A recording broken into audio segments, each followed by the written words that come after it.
Drama serial سن میرے دل، جس میں آپ کو دکھایا جائے گا کہ بلال عبداللہ اور ہمشہ کی شادی ہو رہی ہوگی تو صدف وہاں پہ پہنچ جائے گی، کیونکہ صدف کو جب پتہ چلتا ہے کہ بلال عبداللہ اور ہمشہ کی شادی ہو رہی ہے تو اسے بہت ہی زیادہ غصہ آتا ہے،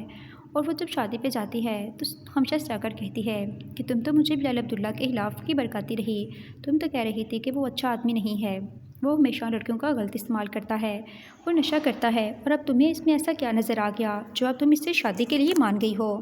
تو ہمشہ سے کہتی ہے کہ صدف، مجھ سے غلطی ہو گئی جو میں نے تمہیں بلال عبداللہ کے بارے میں اتنا کچھ غلط بتایا۔ بلال عبداللہ یہ بات سن کر ہمشہ سے کہتا ہے کہ ہمشہ، مجھے سچ سچ بتاؤ کہ تم نے صدف کو میرے بارے میں کیا کیا کہا ہوا ہے۔ یہ بات سن کر ہمشہ سے کہتی ہے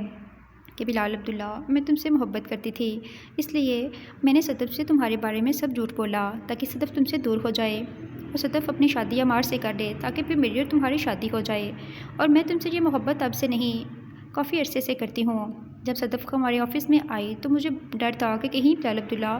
وہ تم سے شادی کے لیے مان نہ جائے، اس لیے میں نے اسے تمہارے خلاف کر دیا اور تمہارے خلاف بتاتی رہی کہ تم اچھے انسان نہیں ہو، تم ہمیشہ لوگوں کی مجبوریوں سے فائدہ اٹھاتے ہو۔ یہ بات سن کر بلال عبداللہ کو ہمشہ پہ بہت ہی زیادہ غصہ آتا ہے، اور وہ کہتا ہے کہ میں تمہیں بہت اچھی لڑکی سمجھتا تھا، مگر تم ایسی نکلو گی یہ مجھے امید بھی نہیں تھی۔ یہ بات سن کر ہمشہ اسے کہتی ہے کہ بلال عبداللہ، اب تو ہماری شادی ہو چکی ہے، اب آپ اتنی چھوٹی سی بات کے لیے رشتہ تو نہیں توڑ سکتے نا۔ یہ بات سن کر بلال عبداللہ کہتا ہے کہ جب رشتے کی بنیاد ہی جھوٹ پر ہو تو ایسے رشتے کا کیا فائدہ۔ یہ کہہ کر بلال عبداللہ کمرے میں چلا جاتا ہے۔